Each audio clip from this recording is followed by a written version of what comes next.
Hi, welcome back. Good evening, dear listener. As you settle into your bed, your blanket wrapping you in comfort, allow your mind to drift into a peaceful countryside, a land of rolling green hills, soft, gentle winds, ancient stone cottages resting quietly beneath starlit skies. Tonight I will take you on a long and gentle journey, a story of life, love, wisdom, and peaceful reflections. A story about Albert and the whispers of the meadow. Take a deep breath, allow your body to relax, let the world fade away, and listen gently as we begin. In the heart of the English countryside, in a small village forgotten by time, stood an old stone cottage. The cottage sat beside a slow-moving stream, surrounded by meadows filled with wildflowers swaying softly in the wind. Birds sang gentle songs in the morning light. Bees hummed quietly, moving from flower to flower. The tall oak tree nearby had stood for centuries, its branches reaching towards the sky like gentle arms. Inside this cottage lived a boy named Albert.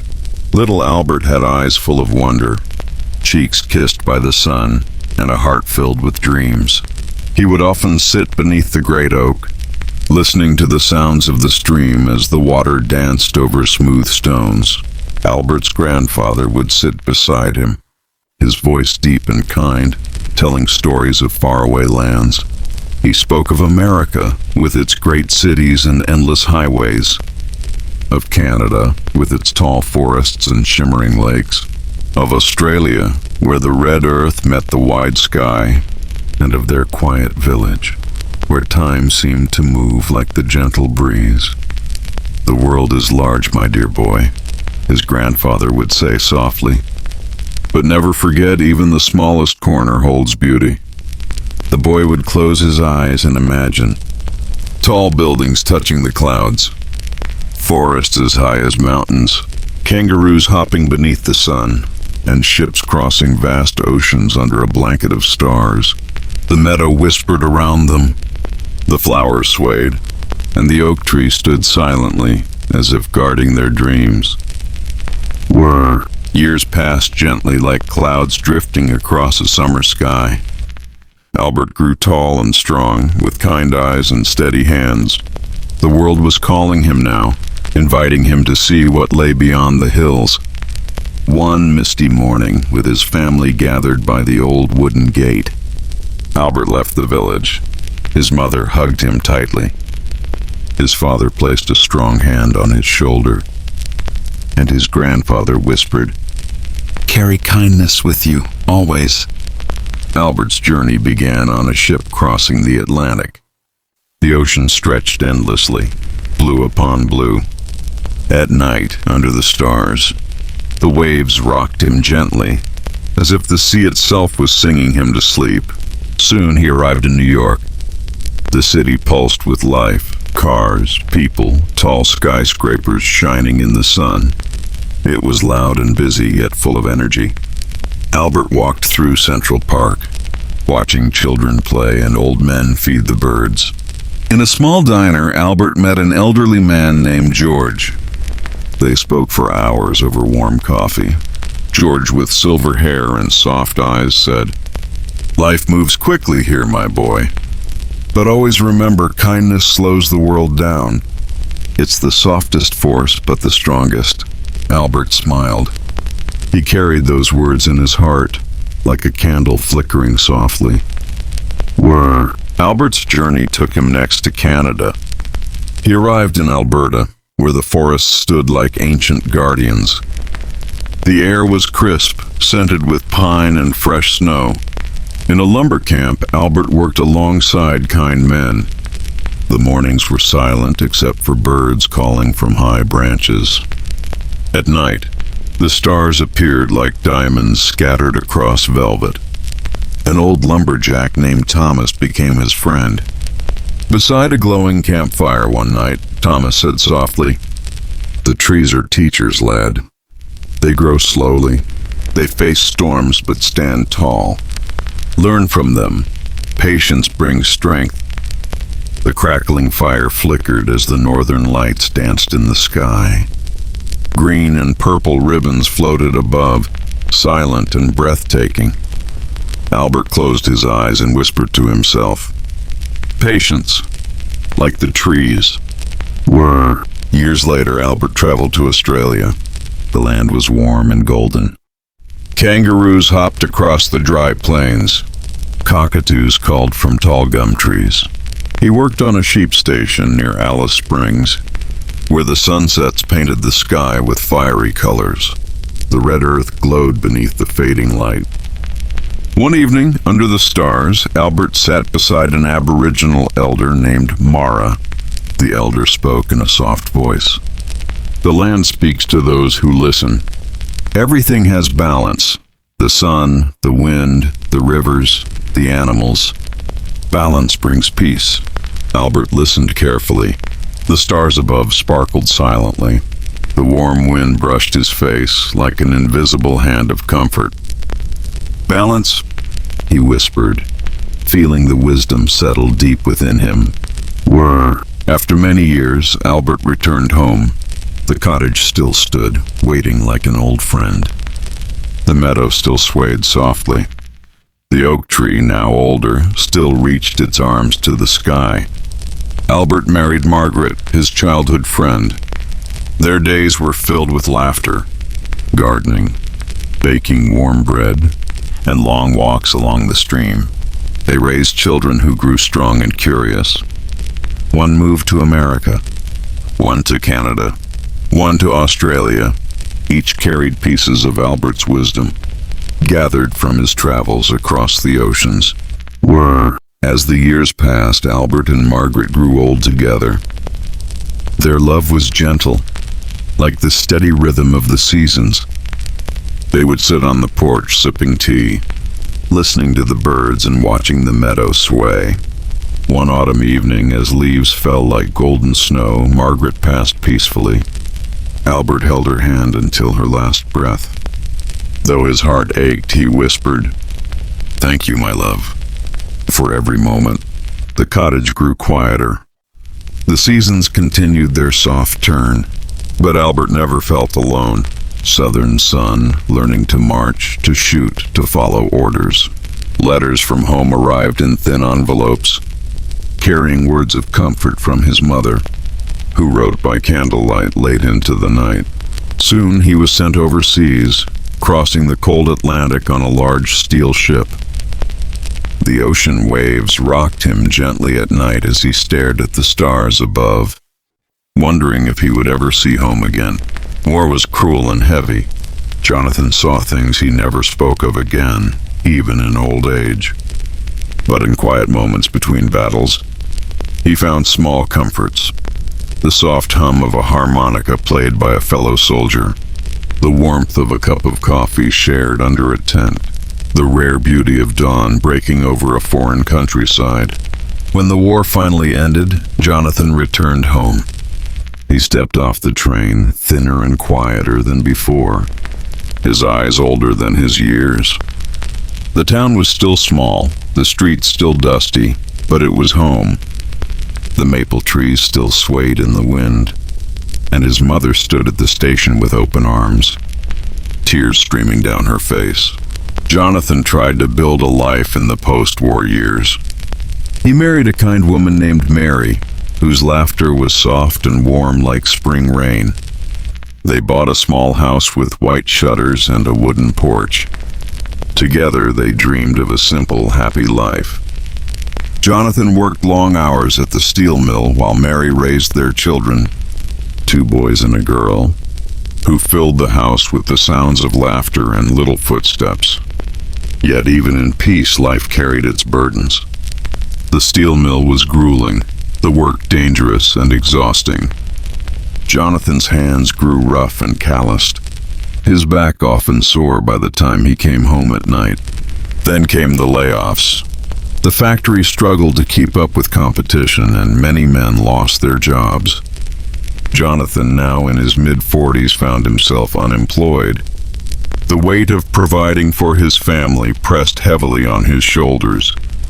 He tried his hand at odd jobs, fixing fences, painting barns, delivering newspapers. There were many nights when he sat at the kitchen table long after his family had gone to bed, running his fingers through his thinning hair, staring at unpaid bills. But Mary would sit beside him, place her hand gently on his, and whisper, "We'll get through this. You've always found a way." Years passed. The children grew. The house aged. Jonathan took a job as a janitor at the local high school.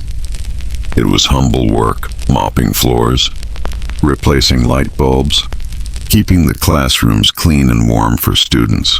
Many might have seen it as failure, but Jonathan took quiet pride in his work. He greeted every student with a nod, polished every floor with care, and made sure the heat ran in the winter, so no child would sit in a cold classroom as he once had. His children grew into fine adults. His oldest son became a teacher, inspired by the very school his father maintained. His daughter became a nurse, and his youngest son opened a small hardware store in town. They visited often, filling the house with grandchildren who ran up the creaky wooden stairs, their laughter echoing through the rooms. As Jonathan entered his 60s, his body began to slow. The long years of hard labor had worn on his joints and his breath. Yet in these years he found a new kind of peace. He sat on the front porch in the evenings, rocking slowly in a wooden chair he built with his own hands. The sun would set gently behind the hills, painting the sky with soft hues of orange and purple. The wind carried the sweet scent of lilacs from the bushes Mary had planted long ago. Neighbors often stopped by to sit with him. They would talk about the old days, about how the town had changed, about how quickly the children grew. Jonathan's voice remained calm and steady. He would say, "Life's not about getting everything you want. It's about carrying on, loving your family, and doing your part each day." Then, one summer evening, everything changed. The school board held a special meeting, and without Jonathan knowing, many former students attended. They spoke of his kindness, how he had always greeted them with a smile, how he kept the school warm and clean, how his quiet work had allowed them to learn in comfort. The board awarded Jonathan a special plaque, recognizing his decades of quiet service to the community. Tears filled Jonathan's eyes as he stood on the stage, his hands trembling slightly as he held the wooden plaque. The applause of the town filled the small auditorium. In that moment, the weight of all his years, the struggles, the sacrifices, the quiet dignity, was seen and honored. As the years continued, Jonathan lived to see his grandchildren graduate, marry, and have children of their own. In his final years, he was surrounded by family who loved him deeply, not for what he had owned, but for who he had been. A steady, gentle presence in a world that so often rushed and pulled. And when his time finally came, Jonathan passed peacefully in his sleep, an old man wrapped in the soft quilt Mary had sewn long ago. Outside his window, the maple trees still swayed in the evening breeze, their leaves whispering softly in the wind. Tonight, dear listener, as you rest, remember that every life carries its own quiet strength. Like Jonathan, it is not always the loudest or the grandest who find true success, but those who endure, who love, who quietly carry their burdens with grace. You too are part of this gentle story, resting now beneath your own quiet sky. From one life's journey to another, let's step into the timeless village, the ancient land. Long, long ago, before the first stone cottages were built, before the first church bell ever rang, the land was wild. Forests stretched across the hills. Deer roamed freely. Rivers wound like silver threads through the valleys. The winds carried only the songs of birds and the rustling of leaves. Then came the first people, the ancient tribes, simple folk who lived close to nature. filling the house with grandchildren who ran up the creaky wooden stairs, their laughter echoing through the rooms. As Jonathan entered his 60s, his body began to slow. The long years of hard labor had worn on his joints and his breath. Yet in these years he found a new kind of peace. He sat on the front porch in the evenings, rocking slowly in a wooden chair he built with his own hands. The sun would set gently behind the hills, painting the sky with soft hues of orange and purple. The wind carried the sweet scent of lilacs from the bushes Mary had planted long ago. Neighbors often stopped by to sit with him. They would talk about the old days, about how the town had changed, about how quickly the children grew. Jonathan's voice remained calm and steady. He would say, "Life's not about getting everything you want. It's about carrying on, loving your family, and doing your part each day." Then, one summer evening, everything changed. The school board held a special meeting, and without Jonathan knowing, many former students attended. They spoke of his kindness, how he had always greeted them with a smile, how he kept the school warm and clean, how his quiet work had allowed them to learn in comfort.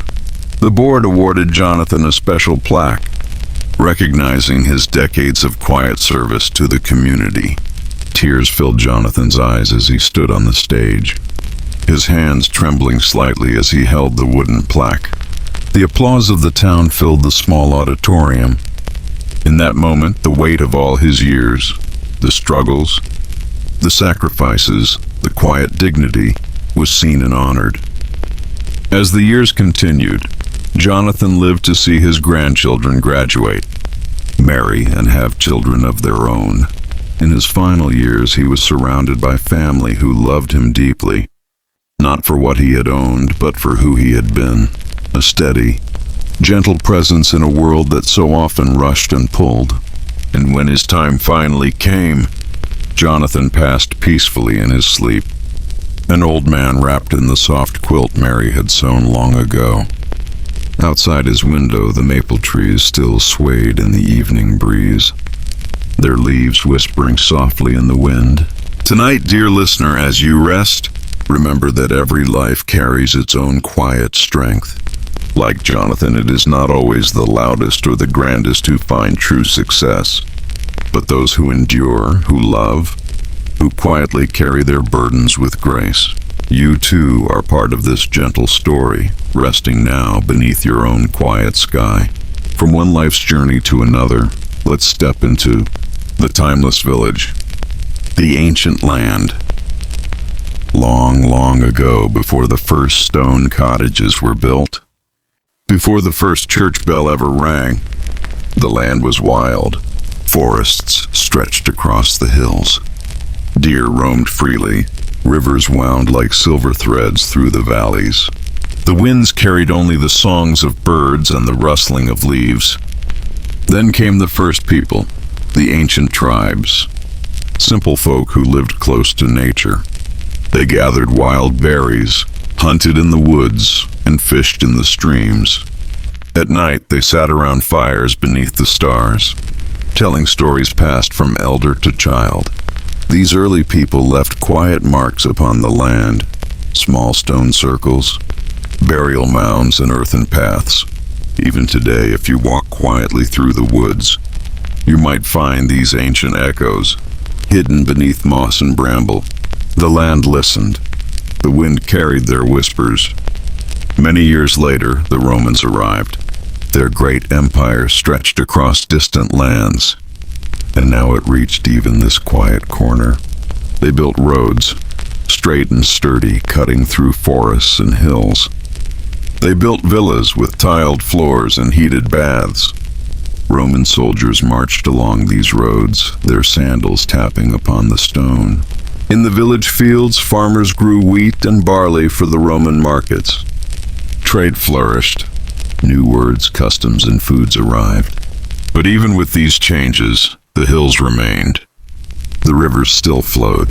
The trees still whispered their old songs to the wind. And when the Roman Empire faded, the village remained. At the center of the village, craftsmen built a small stone church. Its bell tower rose above the rooftops, calling the villagers to prayer each morning. Farmers worked from sunrise to sunset, tending to sheep, cattle, and fields of golden grain. The blacksmith's hammer rang rhythmically in the morning air. The baker's oven filled the village with the smell of fresh bread. Children played by the stream. Elders sat beneath the great oak tree, sharing stories of old. High on the distant hill, a small stone castle stood, a place of protection in uncertain times. Its walls were thick, but within its gates, life was simple. In the evenings, by candlelight, families gathered in their cottages. They told tales of knights and dragons, of saints and miracles. The world beyond the village seemed far away. Life was not always easy. Harsh winters came. Harvests sometimes failed. But always the people endured. The village was their world, small but full of life. But as time moved forward, a queen named Elizabeth ruled the land. Her ships sailed across oceans, discovering faraway lands. Even here in the peaceful village, stories of distant places reached the ears of villagers. Stories of America, of spices from India, of strange animals from Australia.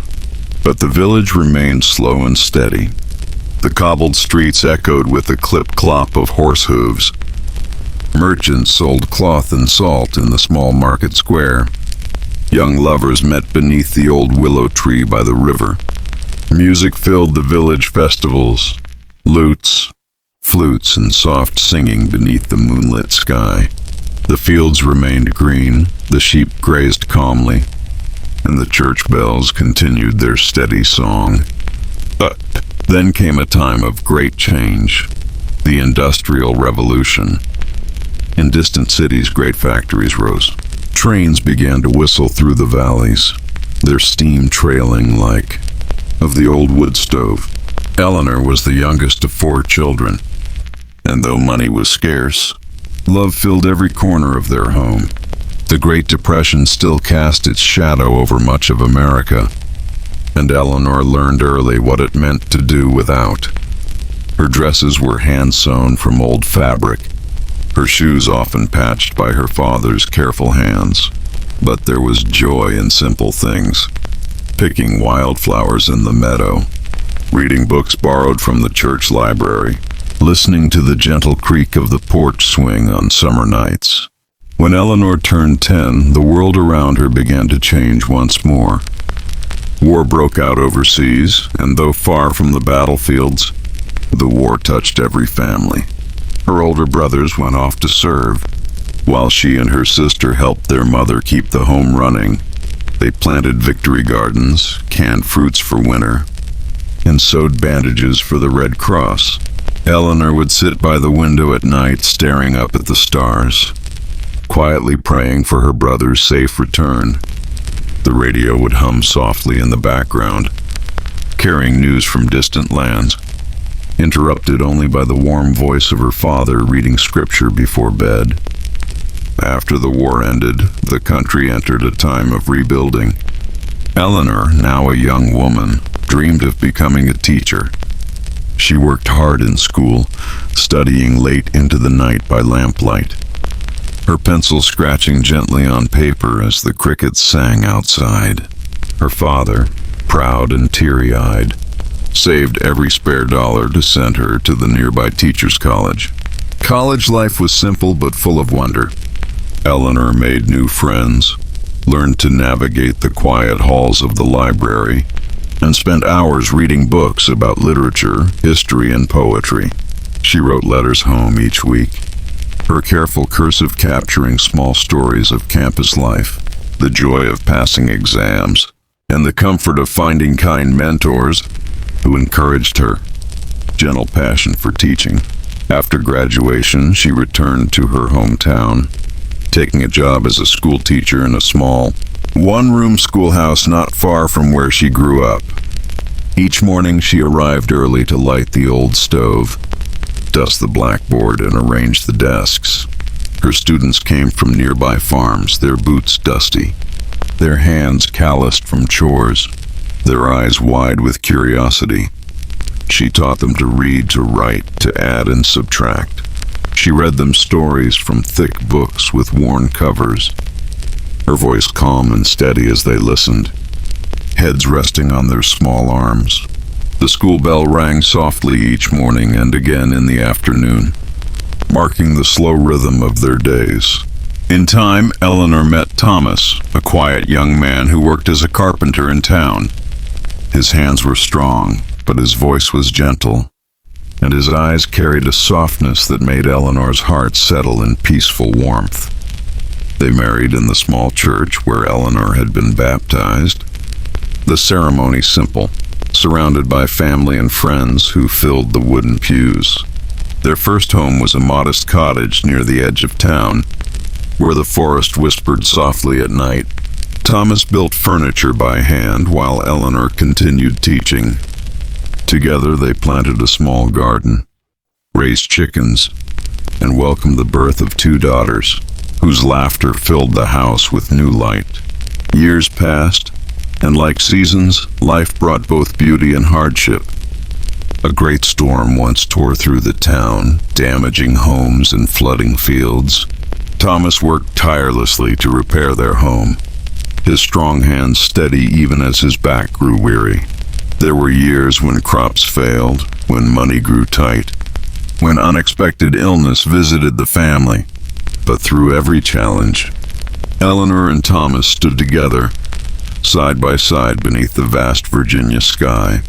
Their daughters grew into fine young women, each carrying the quiet strength of their mother. One became a nurse, the other a librarian, both moving to nearby towns to build lives of their own. Holidays brought them back to the little cottage, where the fireplace crackled softly, and Eleanor's table overflowed with roast chicken, fresh bread, and sweet apple pie. As the decades turned, Eleanor continued teaching, her classroom now filled with the children of children she had once taught. Her hair grew silver, her steps slower, but her heart remained full of patience and love. She watched as her students grew, graduated, and returned with children of their own, calling her Miss Eleanor with the same affection she had known for years. Then came the winter when Thomas fell ill. The doctors were kind but honest. Eleanor cared for him tenderly, sitting beside his bed each evening, reading softly from the Bible, her voice as steady as it had been in the classroom all those years. One quiet morning, as snow fell gently outside their window, Thomas passed peacefully, his hand resting in hers. The years that followed were quiet ones. Eleanor retired from teaching, her days now filled with slow walks through town, visits from grandchildren, and quiet evenings on the porch. The town around her grew and changed, but her home remained a small, steady beacon, much like the woman who lived within it. As she entered her late 80s, Eleanor found her name whispered often through town.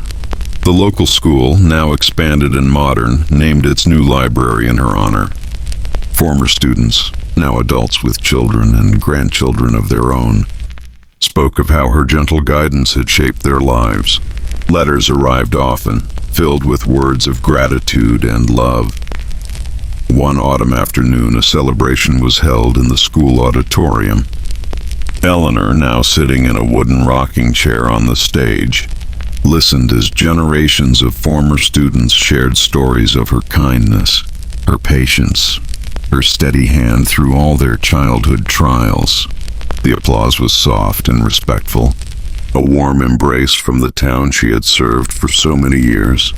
In her final years, Eleanor lived quietly in her little cottage, surrounded by photographs of family and former students, the walls softly echoing the laughter of generations. The forest still whispered at night, the same gentle breeze she had known since childhood. And when her time finally came, she too passed peacefully in her sleep, a quiet smile on her lips, her life a testament to quiet endurance, gentle love, and steady faith. Now, dear listener, As you lay resting beneath your own peaceful sky, know that you too carry this gentle strength within you.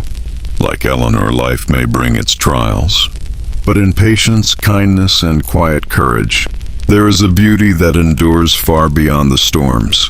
Breathe softly now. Let your mind drift gently. All is well. All is calm. You are safe. Now let's move on to our next story. From one life's journey to another, let's step into. Tonight, we will walk through the life of a man named Samuel, a quiet soul whose path was long and often difficult, but who, in the fullness of time, found his own gentle kind of success. Samuel was born in the spring of 1945, at the very end of a long and bitter war. His parents, Margaret and Henry, lived in a small farmhouse on the plains of Kansas.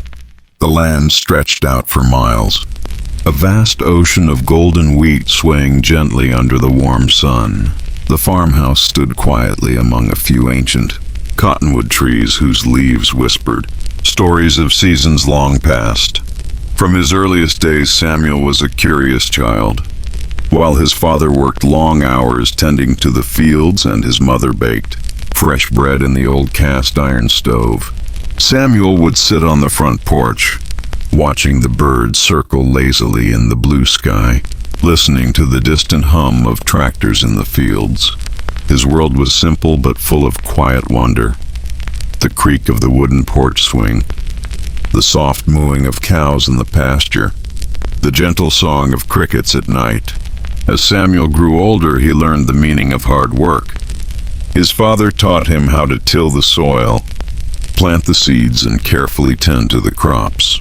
Early mornings were spent beneath the cool pink sky, walking through rows of young wheat, checking for signs of pests or drought. The sun would rise slowly, casting a golden glow over the endless plains. Samuel's hands grew strong and calloused, his back accustomed to long hours beneath the Kansas sky. But life was not without its struggles. The family was poor. The farm produced just enough to get by. But bad weather or poor harvests often brought lean times. Samuel learned to mend fences, repair tools, and stretch every dollar. His mother would patch his shirts, bake simple meals, and hum old hymns softly while washing clothes by hand. They had little, but they shared everything. School was a small brick building at the edge of town, where a single teacher taught multiple grades. Samuel loved to learn. He stayed late after class, reading every book he could find, his eyes wide with wonder as he discovered the world beyond his small town. At night, he studied by the flickering light of an old oil lamp, his mother gently placing her hand on his shoulder, reminding him to rest. By the time Samuel graduated high school, the world outside seemed full of opportunity. He dreamed of college, of studying history, of perhaps one day becoming a teacher. But money was tight and college was far away. Instead, Samuel stayed behind, helping his father on the farm, watching friends leave for distant cities and bright futures. Then came a drought. The rains failed and the earth cracked beneath the merciless sun. Crops withered, and the bank came calling for payments that could not be made. Samuel watched his father grow quieter with each passing day, the weight of failure heavy upon his shoulders. When the farm was finally sold to pay the debts, the family packed their belongings into a worn pickup truck and moved to a small rental house on the edge of town. Samuel took a job at the local grain mill, working long shifts loading and unloading heavy sacks. The work was hard and unglamorous, but he carried on with quiet determination. His father, too, found odd jobs repairing farm equipment, while his mother cleaned houses to help make ends meet. The family, though humbled, remained close, finding comfort in simple routines, Sunday dinners, quiet evenings on the porch, and long talks beneath the stars. In time, Samuel met a young woman named Grace, who worked as a clerk at the town's small library. She wore her hair in simple braids, and her smile was gentle and kind. They spoke often about books, about dreams, and about the quiet strength it took to endure life's hardships. Slowly, their friendship blossomed into love. Their wedding was held in the town's small white chapel, attended by friends and family who shared laughter, tears, and the quiet joy of two young souls beginning a new journey together. They moved into a modest apartment where the sound of rain tapping gently against the windows became a kind of music that marked their simple but happy life. Samuel continued working at the mill, while Grace encouraged him to take night classes at the local community college. Each evening, after long hours of labor, Samuel would sit at the kitchen table with his books, while Grace read quietly beside him. Little by little, semester by semester, he earned his degree. Years passed. The couple welcomed two children, a boy named Matthew and a girl named Sarah. The small apartment grew crowded, but was filled with laughter, bedtime stories, and the soft scent of Grace's home-cooked meals. Life remained hard, but their hearts were full. One day, after nearly 15 years at the grain mill, Samuel was offered a position as a history teacher at the very high school he had once attended. It was not glamorous, nor did it pay much, but to Samuel, it was the fulfillment of a quiet dream. He taught his students with patience and care, sharing not only the lessons of history, but also the wisdom of perseverance, of kindness, and of quiet strength. The years turned like the slow hands of a clock. His children grew, graduated, and built lives of their own. Matthew became an engineer, Sarah a nurse. Samuel and Grace moved into a small house with a garden in the back, where they spent long evenings tending to the flowers, sipping sweet tea on the porch, and watching the sun set slowly over the Kansas plains. When Grace passed away after many happy decades together, Samuel mourned her deeply. The house felt empty without her soft footsteps, her quiet laughter, her warm hand in his. But in his grief, Samuel found solace in his students, his children, and his grandchildren who visited often, filling the house once more with the sound of laughter and small feet running through the halls. In his later years, Samuel became a quiet figure in the community, the old teacher who sat on the park bench each morning, feeding the birds and greeting passers-by with a gentle smile. Former students, now grown, would stop to talk, sharing their successes, their troubles, and their gratitude for his steady presence in their youth. One autumn evening, the town held a ceremony in the school auditorium. The community had gathered to honor Samuel's decades of service, his years of quiet devotion to his students in town. As he stood on the stage, his hands slightly trembling, he looked out upon a sea of familiar faces, former students, now parents and grandparents, neighbors, friends, and family.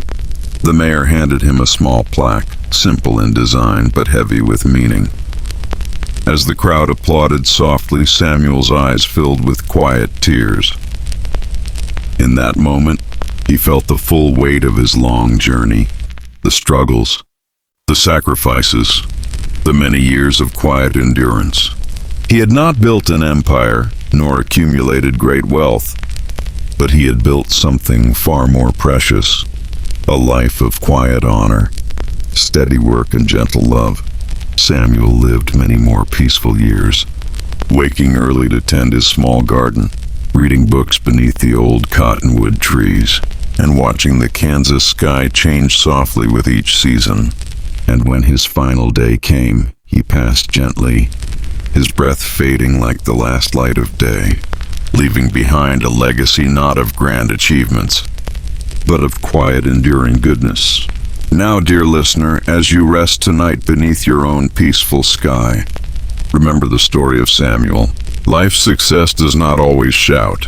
Often it whispers softly in the steady rhythm of each small kindness, Each quiet sacrifice, each simple act of love. Breathe deeply now. Feel your body relax. All is well. All is calm. You are safe. Sleep well, traveler of history.